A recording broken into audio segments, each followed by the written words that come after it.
ये कहानी है उस दिन की जब मुगल सेना हजारों की संख्या में आगे बढ़ रही थी, जब हर किला या तो झुक चुका था या जल चुका था, जब जिहादी झंडे लहरा रहे थे, जब दिल्ली को पूरा भरोसा था कि अब ये रियासत भी सलाम करेगी।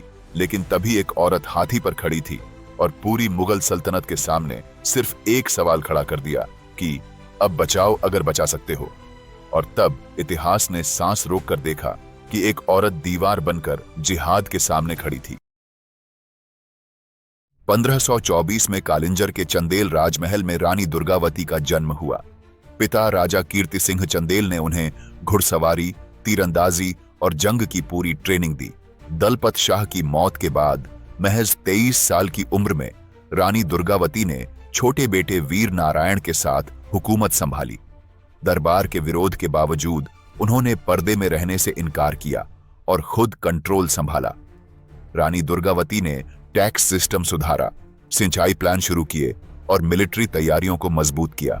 वो रोज जनता से मिलती, मंत्रियों से सलाह करती और खुद जंग प्रैक्टिस में हिस्सा लेती। उनकी बहादुरी और एडमिनिस्ट्रेटिव कुशलता ने उन्हें मध्य भारत की एक प्रेरणादायक शासिका बना दिया। मुगल सल्तनत का एक्सपेंशन उस दौर में अपनी चरम हद की तरफ बढ़ रहा था। अकबर दिल्ली की गद्दी पर बैठ चुका था और उसकी नजर अब मध्य भारत की आजाद रियासतों पर थी। अकबर की फौज ने पहले मालवा को अपने कंट्रोल में लिया और अब उसका सेनापति आसफ खां अपनी नजरें गोंडवाना पर टिकाए बैठा था। उसे बताया गया था कि गोंडवाना की रानी दुर्गावती एक विधवा है, उनके पास लिमिटेड फौज है और रियासत पर हमला करना तुलनात्मक रूप से आसान होगा। जैसे ही रानी दुर्गावती को आसफ खां की मंशा की खबर मिली, उन्होंने तुरंत जबलपुर और उसके आसपास के किलों को मजबूती से तैयार करवाना शुरू कर दिया। राजकुमार वीर नारायण उस समय टीनेज अवस्था में थे और रानी दुर्गावती ने उन्हें भी जंग की कला में निपुण बना दिया। आसफ खान ने पहले रानी दुर्गावती को अधीनता कबूल करने का ऑफर भेजा, लेकिन रानी दुर्गावती ने इस प्रस्ताव को साफ और दृढ़ शब्दों में ठुकरा दिया। उन्होंने कहा कि गोंडवाना की धरती पर आक्रमण करने वाला कोई भी शत्रु यहां से जीवित वापस नहीं जाएगा। यह जंग की पूर्व रात थी। रानी दुर्गावती ने गंभीरता से अपने पुत्र राजकुमार वीर नारायण को पास बुलवाया। उन्होंने गहरी दृष्टि से देखकर कहा, पुत्र, आज मैं आपसे एक वचन मांगती हूं। यह वचन मैं एक मां के रूप में नहीं, बल्कि गोंडवाना की रानी दुर्गावती के रूप में मांग रही हूं। यदि कल की सुबह मैं जंग के मैदान से वापस न लौटूं, यदि मेरी सांसें आपके सामने थम जाएं, तो आप कभी किसी मुगल दरबार में सिर न झुकाइए। मेरी चिता की राख तक उनसे मत मांगिए। या तो मेरी राख दुश्मन के खून से धोई जाए या फिर आप भी उसी धरती पर अपना लहू बहा दीजिए।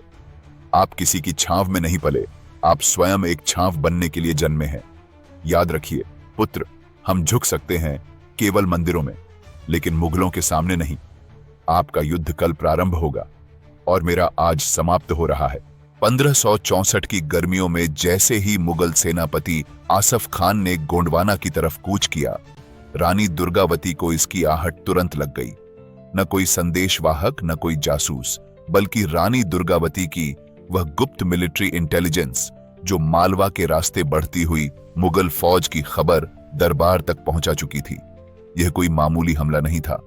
यह पूरी तरह संगठित, हथियारों से लैस और ट्रेंड मुगल फौज थी, जिसके पास तोपें थीं, घुड़सवार थे, तलवारबाजी में निपुण पैदल सैनिक थे और बंदूकधारी भी शामिल थे। आसफ खान को यह भ्रम था कि वह एक विधवा रानी को हरा देगा, जिसकी फौज सीमित है और उत्तराधिकारी अभी किशोर अवस्था में है। लेकिन वह यह नहीं जानता था कि रानी दुर्गावती ने अपना अधिकतर जीवन जंग की ट्रेनिंग और राजनीति की समझ में लगाया था।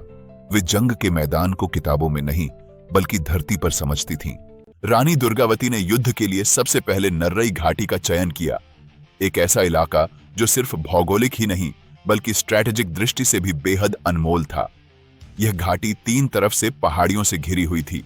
एक ओर बहती हुई नदी और दूसरी ओर खड़ी चट्टानें थीं।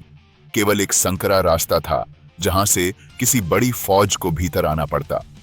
यही वह जगह थी जहां एक छोटी टुकड़ी भी एक विशाल फौज को रोक सकती थी। रानी दुर्गावती ने तुरंत अपनी फौज को 3 हिस्सों में बांट दिया।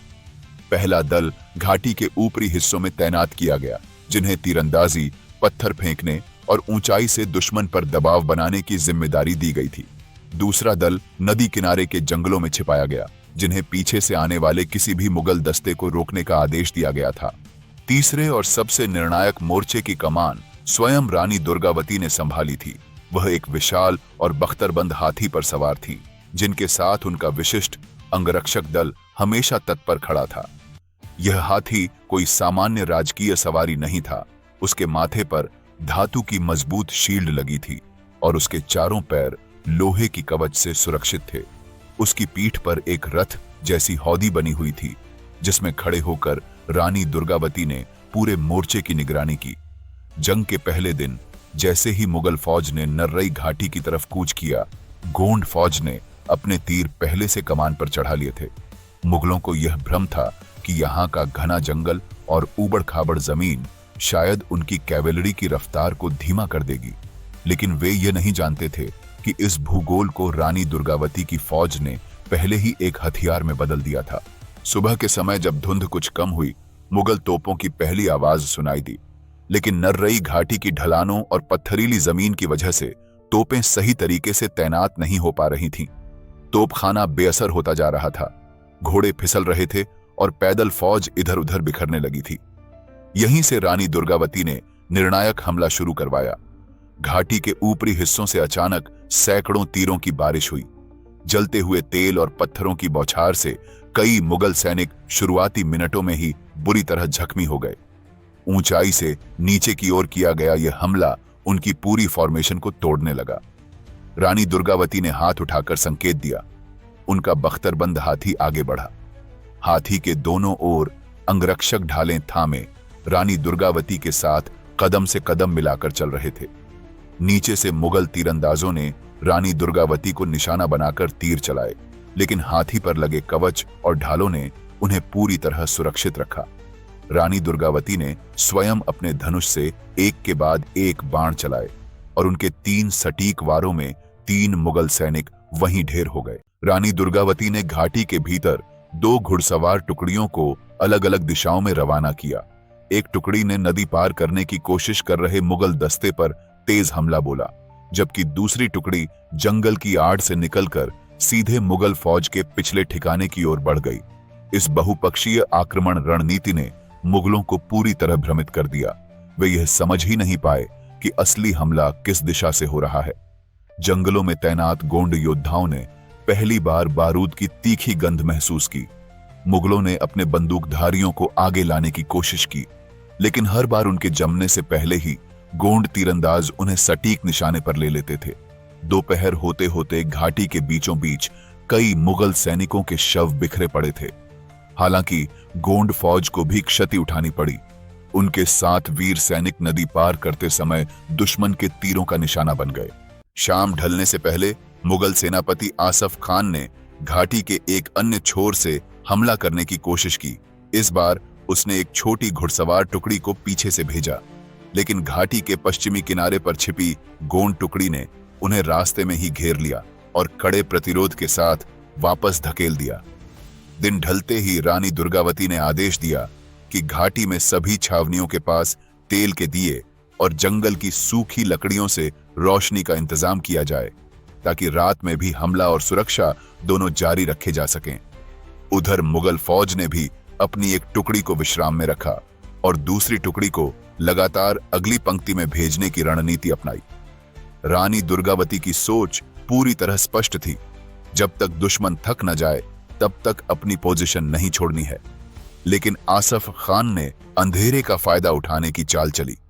उसने एक विशेष टुकड़ी को छिपाकर रानी दुर्गावती के बख्तरबंद हाथी पर सीधा हमला करने के लिए रवाना किया। उसकी योजना यही थी, अगर रानी दुर्गावती को निशाना बना लिया जाए तो गोंड फौज का मनोबल टूट जाएगा। इसी दौरान राजकुमार वीर नारायण, जो दिन में एक प्रमुख मोर्चे पर बहादुरी से लड़ चुके थे, अब अपने दस्ते के साथ जंगल की दिशा में तेजी से आगे बढ़ रहे थे। वह जवान थे, तेज तर्रार थे, लेकिन अनुभवहीन नहीं थे। उन्होंने देखा कि कुछ मुगल सैनिक घाटी की पिछली चट्टानों से रानी दुर्गावती की ओर छिपकर बढ़ रहे हैं। बिना एक क्षण गवाए वह अपने सैनिकों के साथ सीधे उनकी ओर दौड़े। लेकिन उसी समय एक तुर्की बंदूकधारी जो पीछे की ओर छिपा बैठा था, उसने मौका मिलते ही राजकुमार वीर नारायण के दाहिने कंधे पर गोली चला दी। गोली सीधी नहीं लगी, लेकिन छिलते हुए मांस काटती हुई निकल गई। राजकुमार वहीं जमीन पर गिर पड़े। उनकी आंखों के सामने धुंध सी छा गई, लेकिन उन्होंने चेतना नहीं खोई। उनके अंगरक्षकों ने तुरंत उन्हें उठाया और पहाड़ी की आड़ में सुरक्षित स्थान तक पहुंचा दिया। घाव गहरा था, पर प्राणघातक नहीं था। जब यह समाचार रानी दुर्गावती तक पहुंचा, तब वे युद्ध की सबसे घनी पंक्ति में स्वयं उपस्थित थीं। सेनापति ने गंभीर स्वर में कहा, कुमार घायल हो गए हैं, उन्हें पीछे सुरक्षित स्थान पर ले जाया जा रहा है। रानी दुर्गावती ने क्षण भर के लिए आंखें मूंद दी और दृढ़ स्वर में कहा, राजकुमार घायल हो सकते हैं, लेकिन सिंहों की संतान कभी रणभूमि से पीछे नहीं हटती। उधर रानी दुर्गावती के चारों ओर मुगल सैनिकों की घेराबंदी लगातार बढ़ती जा रही थी। रात के अंधेरे में बख्तरबंद हाथी की परछाई स्पष्ट दिखाई दे रही थी, और इसी कारण रानी दुर्गावती एक सीधा निशाना बन गई थी। एक बार फिर आसफ खान ने अपने घुड़सवार दस्तों को दो दिशाओं से भेजा। एक दल सीधा सामने से, जबकि दूसरा जंगल की आड़ से चुपचाप पीछे की ओर रानी दुर्गावती के हाथी की ओर बढ़ने लगा। रानी दुर्गावती ने तुरंत स्थिति की गंभीरता को समझ लिया। उन्होंने अपने हाथी के महावत को आदेश दिया, पीछे हटना नहीं है, आगे बढ़ो। इसके साथ ही रानी दुर्गावती ने अपने धनुष से तीरों की लगातार वर्षा शुरू कर दी। उनके निशानों पर 3 सैनिक वहीं धराशायी हो गए, लेकिन उसी दौरान एक मुगल तीरंदाज ने मौका पाते ही एक तीखा तीर चलाया, जो सीधे रानी दुर्गावती के हाथी के माथे में आकर ढस गया। हाथी घायल होकर पीछे की ओर डगमगाने लगा। महावत ने उसे संभालने की भरसक कोशिश की, लेकिन तभी 2 और तीर उसकी पीठ में आकर लग गए। वह वहीं रणभूमि में वीर गति को प्राप्त हुआ। हाथी अब पूरी तरह बेकाबू हो चुका था। रानी दुर्गावती ने हौदी से नीचे उतरने की कोशिश की, लेकिन रणभूमि में उतरना आसान नहीं था। इसी बीच एक मुगल घुड़सवार, जिसने रानी दुर्गावती को पहचान लिया था, सीधा उनकी ओर बढ़ा। रानी दुर्गावती ने उसके वार को ढाल से रोका और एक सधे हुए प्रहार में तलवार से उसके कंधे को चीर डाला। लेकिन उसी क्षण एक लंबा भाला तेजी से उड़ता हुआ आया और रानी दुर्गावती के दाहिने कंधे में गहराई से ढंस गया। भाला इतनी तीव्रता से लगा कि उनकी तलवार हाथ से छूट गई और वे एक घुटने के बल भूमि पर बैठ गईं। रक्त बह रहा था। उनके केसरिया कपड़े अब गहरे लाल रंग में डूब चुके थे। एक अंगरक्षक तुरंत आगे आया। उसने अपनी ढाल रानी दुर्गावती के सामने फैलाकर उन्हें ढका और सम्मानपूर्वक कहा, रानी साहिबा, अब कृपया पीछे चलिए, यह घाव बहुत गहरा है। रानी दुर्गावती ने उसकी बात ध्यान से सुनी, फिर अपने चारों ओर नजर डाली। बिखरे हुए शव, जलती हुई मशालें, चिल्लाते हुए सैनिक और बारूद से भरा आसमान। फिर उन्होंने कमर से बंधी अपनी छोटी कटार को छुआ, जैसे कोई अंतिम और दृढ़ निर्णय ले रही हो। लेकिन वह अंतिम निर्णय अब भी बाकी था। रानी दुर्गावती ने शांत लेकिन अडिग स्वर में कहा, जब तक मेरा हाथ उठ सकता है, मेरी तलवार नीचे नहीं गिरेगी। उन्होंने जमीन पर गिरी हुई तलवार को उठाया और पूरी ताकत से खड़े होकर सामने आए एक मुगल सैनिक पर वार किया। उनकी हथेली से लगातार खून बह रहा था, लेकिन उन्होंने अब भी अपनी तलवार की कमान नहीं छोड़ी थी। उसी क्षण घाटी के हर कोने में यह समाचार फैल चुका था, रानी दुर्गावती घायल हैं, लेकिन अब भी रणभूमि में लड़ रही हैं। गोंड सैनिकों में एक नई लहर दौड़ गई। उन्होंने अपनी पगड़ियां उतारकर जख्म बांधे और फिर तलवारें तान ली। रानी दुर्गावती का शरीर अब भी रणभूमि में अडिग खड़ा था, लेकिन उनका दाहिना हाथ शिथिल पड़ चुका था। कंधे में ढांसा भाला अब तक निकला नहीं था और उससे बहता हुआ रक्त हौदी की लकड़ी से रिसकर जमीन पर टपक रहा था। चारों ओर से अंगरक्षक और वरिष्ठ सेनापति दौड़ते हुए पास पहुंचे। प्रधान सेनापति भूरी सिंह आगे बढ़े। उन्होंने सम्मानपूर्वक घुटनों पर बैठते हुए कहा, रानी साहिबा, अब आपके प्राण राष्ट्र की धरोहर है। कृपया पीछे चलिए और किले की सुरक्षा में लौट आइए। यदि आप जीवित रहीं तो हम दुश्मन को फिर से परास्त करने की शपथ लेते हैं। रानी दुर्गावती ने शांत स्वर में उत्तर दिया, यदि मैं आज जीवित लौटती हूं तो कल मेरा हर सैनिक यही कहेगा कि उसकी रानी युद्ध छोड़कर भाग गई। मैं ऐसा कल नहीं चाहती। मैं उसी नर्रई की मिट्टी पर गिरना चाहती हूं जिसे बचाने के लिए मैंने तलवार उठाई है। सेनापति फिर भी अपनी जिद पर अडिग थे। एक अन्य सरदार ने भावुक होकर कहा, हम आपके लिए प्राण दे सकते हैं रानी साहिबा, पर आपको इस अवस्था में रणभूमि में अकेला नहीं छोड़ सकते। तभी रानी दुर्गावती ने अपने घायल हाथ से कमर में बंधी कटार निकाली, उसे आकाश की ओर उठाया और दृढ़ स्वर में कहा, एक राजपूत रानी तलवार छोड़ सकती है पर पीठ नहीं दिखा सकती। उन्हें देख उनका सबसे पुराना अंगरक्षक भैरव, जो बचपन से उनकी सेवा में था, पास आ खड़ा हुआ। रानी दुर्गावती ने उसकी आंखों में देखकर कहा, भैरव, आपने मेरा जीवन कई बार बचाया है, अब मेरी मर्यादा को बचाइए। यह शरीर अब इस युद्ध को पूरा नहीं कर सकता, इसलिए अब आपको मेरी इच्छा के अनुसार मेरा जीवन समाप्त करना होगा। भैरव कांप गया, उसकी आंखें भर आईं, लेकिन रानी दुर्गावती ने हल्की मुस्कान के साथ कहा, मैंने आपको केवल अंगरक्षक नहीं, अपना विश्वास पात्र बनाया था। आज वह विश्वास निभाइए। रानी दुर्गावती ने धीमे स्वर में कहा, आज आप मेरे जीवन का सबसे कठिन आदेश निभा रहे हैं। यह वो आदेश है जिसे हर सैनिक नहीं निभा सकता। भैरव की आंखें नम थीं, लेकिन उसके हाथ कांपे नहीं। उसने कटार रानी दुर्गावती के हाथ में थमा दी। फिर रानी दुर्गावती ने एक गहरी सांस ली और अपनी ही छाती में वह कटार उतार दी। उस क्षण रणभूमि थम गई। न कोई नारा गूंजा, न कोई शोर, केवल एक रानी की आत्मा की अंतिम लहर नर्रई की मिट्टी में विलीन हो गई। गोंड सैनिक जो अब तक दलों में लड़ रहे थे, उन्होंने जब यह दृश्य देखा तो उनकी आंखें जल उठीं। वे रोए नहीं, वे चीखे नहीं, उन्होंने अपनी तलवारों को जमीन से रगड़ा और एक संगठित उग्र युद्ध घोष किया, जय रानी दुर्गावती। इसके साथ ही आरंभ हुआ अंतिम प्रहार। हर दिशा से गोंड योद्धाओं ने समर्पणहीन हमला शुरू किया। उनका एकमात्र उद्देश्य था मुगल सैनिकों को रानी दुर्गावती के पार्थिव शरीर तक न पहुंचने देना। अब किसी को जीवन की परवाह नहीं थी। अब केवल एक प्रण था, हम जीवित रहें या नहीं, पर रानी की देह अपवित्र न हो। वीडियो कंटिन्यू करने से पहले अगर आपको हमारा रिसर्च अच्छा लगे तो नीचे डिस्क्रिप्शन में दिए लिंक से सपोर्ट करें। अब वापस चलते हैं वीडियो पर। लेकिन अब गोंड फौज की संख्या क्षीण होती जा रही थी। हर दिशा से मुगल नए सैनिकों की टुकड़ियां भेज रहे थे। गोंड सेनापतियों ने एकत्र होकर निर्णय लिया, अब रणभूमि से पीछे हटना ही यथार्थ नीति है। राजकुमार वीर नारायण, जो अब भी होश में थे, उन्हें दो अंगरक्षक सावधानी से घाटी के अंतिम छोर की ओर ले जा रहे थे। रानी दुर्गावती के अंतिम आदेशों के अनुसार अब गोंडवाना की प्राथमिकता केवल एक थी, राजकुमार की रक्षा। नारायण युद्ध में लौटना चाहते थे, लेकिन घावों ने उनके शरीर को असहाय बना दिया था। गोंड सरदारों ने तय किया कि जो सैनिक जीवित हैं, वे धीरे धीरे संगठित रूप से घाटी को छोड़कर निकटवर्ती दुर्गों की ओर लौट जाए। रानी दुर्गावती की पार्थिव देह को उसी स्थान पर छोड़ दिया गया। धूप में नहीं, अपमान में नहीं, बल्कि सम्मान में ढंकी हुई एक बड़े पत्थर के सहारे टिकाई गई। उसके चारों ओर पहरेदार तैनात किए गए ताकि कोई भी मुगल सैनिक उस वीरांगना के निकट न आ सके। जब आसफ खान मैदान में पहुंचा, तब तक रानी दम तोड़ चुकी थी और गोंड सेना बिखर चुकी थी। गोंड फौज अब हट चुकी थी, लेकिन रणभूमि अभी भी मौन थी। आसफ खान के चेहरे पर कोई उत्सव नहीं था, क्योंकि उसके सामने वो रानी दुर्गावती थीं, जिसे उसने केवल एक विधवा समझा था, पर वह साक्षात युद्ध की देवी बनकर लड़ी थी।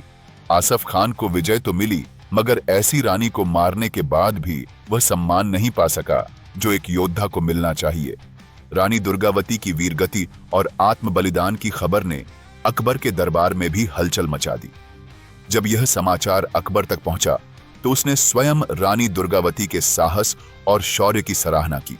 अबुल फजल की अकबरनामा में भी रानी दुर्गावती के युद्ध कौशल और आत्म बलिदान का स्पष्ट उल्लेख किया गया है। यह अपने आप में प्रमाण है कि मुगल दरबार तक भी उनकी वीरता की गूंज पहुंची थी। लेकिन सबसे बड़ा दुख यह था कि एक सक्षम और दूरदर्शी रानी को केवल इसलिए खो दिया गया क्योंकि वह किसी साम्राज्य के सामने झुकने को तैयार नहीं थी। रानी दुर्गावती के बलिदान के बाद गोंडवाना की सत्ता राजकुमार वीर नारायण के हाथों में आई, लेकिन वे युवा थे और युद्ध की गंभीर चोटों से जूझ रहे थे। उनका शासन अधिक दिनों तक नहीं चल सका। कुछ वर्षों के भीतर मुगलों ने गोंडवाना को अपने अधीन कर लिया और इस प्रकार एक स्वतंत्र और स्वाभिमानी रियासत का अंत हो गया। लेकिन रानी दुर्गावती का नाम गोंडवाना की मिट्टी में, उसके लोगों के दिलों में और भारत के इतिहास के पन्नों में हमेशा के लिए अमर हो गया। गोंड समाज ने रानी दुर्गावती को केवल एक शासिका नहीं बल्कि देवी का दर्जा दिया। मध्य भारत के कई गांवों में आज भी उनकी पूजा की जाती है। लोग आज भी उनके समाधि स्थल पर दीप जलाते हैं, जैसे वह आज भी उनकी रक्षक हों।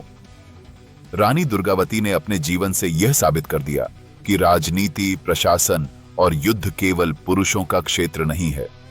उनके समय में भी दरबार में कई ऐसे लोग थे जो चाहते थे कि वह पर्दे में बैठकर केवल अपने पुत्र की देखभाल करें, लेकिन रानी दुर्गावती ने सत्ता को अधिकार नहीं, जिम्मेदारी समझा और उस जिम्मेदारी को अपनी अंतिम सांस तक निभाया। इतिहासकारों ने उनके चरित्र का विश्लेषण किया है। कुछ का मत है कि यदि वह युद्ध से पीछे हट जाती तो भविष्य में शायद राज्य को दोबारा प्राप्त कर सकती थीं। लेकिन रानी दुर्गावती का दृष्टिकोण केवल गद्दी की रक्षा नहीं बल्कि आत्मसम्मान की रक्षा था। उन्होंने जान लिया था कि मुगल फौज की कैद में जाना एक योद्धा रानी के लिए मृत्यु के समान होगा। कई इतिहासकारों और विद्वानों ने रानी दुर्गावती की तुलना रानी लक्ष्मीबाई से की है, और यह तुलना केवल बाहरी नहीं बल्कि आत्मा तक गूंजने वाली है। दोनों विधवा थीं, दोनों के सामने एक बाहरी साम्राज्य था और दोनों ने जीवन दिया पर आत्मसमर्पण नहीं किया। यह कोई इत्तेफाक नहीं था बल्कि भारतीय नारी शक्ति की वो परंपरा थी जो हर युग, हर चुनौती, हर चोट के बावजूद जिंदा रही है। इतिहास कुछ लोगों को भुला देता है, कुछ को मिटा देता है, पर कुछ ऐसे होते हैं जो इतिहास के बाहर भी अमर रहते हैं। रानी दुर्गावती उन्हीं में से एक थीं। और फिर कट लगता है आज की दुनिया में जहां एक अलग ही ट्राइब खड़ी हो चुकी है, वो वोक इंस्टाग्राम ट्राइब। बात सीधी है, आज के दौर में बहुतों के लिए फेमिनिज्म का मतलब बस इतना रह गया है, जो मन करे पहनूं, जो मन करे बोलूं, और कोई कुछ कहे तो उसे कह दो पेट्रियार्की, टॉक्सिक मैस्कुलिनिटी या मेल ईगो। और जब यही सोच पूरी तरह इंस्टाग्राम के फिल्टर्स और वेस्टर्न रील्स से इन्फ्लुएंस होकर खुद की जड़ों को ही गाली देने लगे तो फिर कंपैरिजन करना जरूरी हो जाता है। आज इंस्टाग्राम पर एक अलग ही ट्राइब पनप रही है, सेल्फ प्रोक्लेम्ड फीमिनिस्ट्स, जो हर बात पर ऑफेंडेड हो जाती है, हर चीज से रिबेलियस बनकर खुद को एम्पावर्ड समझती है।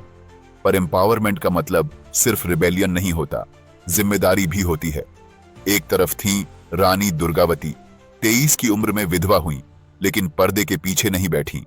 उन्होंने शासन संभाला, सेना खड़ी की, और जब मुगल हमला लेकर आए तो तलवार उठाई, हाथी पर सवार होकर रणभूमि में उतरी और कंधे में भाला लगने के बाद भी पीछे नहीं हटी। दूसरी तरफ है आज की इंस्टाग्राम वॉरियर्स जो कहती हैं डोंट जज मी बाय व्हाट आई वेयर, और उसी सांस में बोलती है I want a man who page for everything. Bio में लिखा होता है सेल्फ रिस्पेक्ट, लेकिन सारा कंटेंट वैलिडेशन के लिए बिक रहा होता है।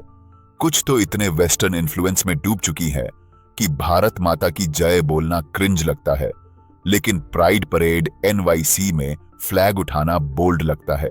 इनके लिए मंदिर में जाना बैकवर्ड है, लेकिन क्लब में जाकर 10 अजनबियों के साथ सेल्फी पोस्ट करना फ्री स्पिरिट कहलाता है। और जब कोई संस्कृति या धर्म इनसे जिम्मेदारी मांगता है तो कहती हैं don't shame me, I am a woman. पर रानी दुर्गावती ने कभी फेमिनिज्म का नाम नहीं लिया, फिर भी उन्होंने फेमिनिज्म जिया। उन्होंने तलवार चलाई, राजनीतिक निर्णय लिए और आखिरी सांस तक अपनी मिट्टी, अपनी रियासत से पीछे नहीं हटी। आज का फेक फेमिनिज्म कहता है I will drink, I will party, I will post bold reels, this is my freedom. पर असली फेमिनिज्म क्या था? रानी दुर्गावती का फेमिनिज्म, जिसने कभी हैशटैग नहीं चलाया लेकिन अपने खून से अपनी पहचान लिख दी, जो कह सकती थी मैं राजा की विधवा नहीं, मैं अपनी रियासत की रक्षक हूं। उन्होंने कभी इक्वालिटी मांगी नहीं, उन्होंने लीड किया। उन्होंने कभी गर्ल बॉस नहीं लिखा, उन्होंने युद्ध भूमि पर हुकूमत की। और जब हार सामने आई, रानी दुर्गावती ने कोई इमोशनल स्टोरी नहीं डाली, न कोई मेंटल हेल्थ ब्रेक लिया। उन्होंने बस अपनी कटार सीने में उतार दी ताकि इज्जत बची रहे। हम ये नहीं कह रहे कि आज की लड़कियां भी तलवार लेकर युद्ध करें, ना ही ये कि रील्स बनाना गलत है। हम बस इतना कह रहे हैं कि फेमिनिज्म सिर्फ दिखावे का नहीं होना चाहिए, बल्कि ऐसा होना चाहिए जिसे इतिहास याद रखे। रानी दुर्गावती जैसी औरतें सिर्फ इंस्पिरेशन नहीं है, वो आईना है। वो आईना जिसमें आज की जनरेशन को कभी कभी बिना फिल्टर के खुद को देखना चाहिए, क्योंकि फिल्टर से चेहरे बदले जा सकते हैं पर इतिहास नहीं। रानी दुर्गावती ने किसी लाइक के लिए जान नहीं दी थी, उन्होंने अपनी मिट्टी के लिए खून बहाया था। और वोक इंस्टाग्राम ट्राइब, तुम्हारा नाम ट्रेंडिंग होगा पर कभी रिमेंबर्ड नहीं होगा। इस वीडियो को देखने के लिए धन्यवाद। मिलते हैं अगली बार। प्लीज लाइक करें, शेयर करें और सब्सक्राइब करें। जय हिंद, जय भारत।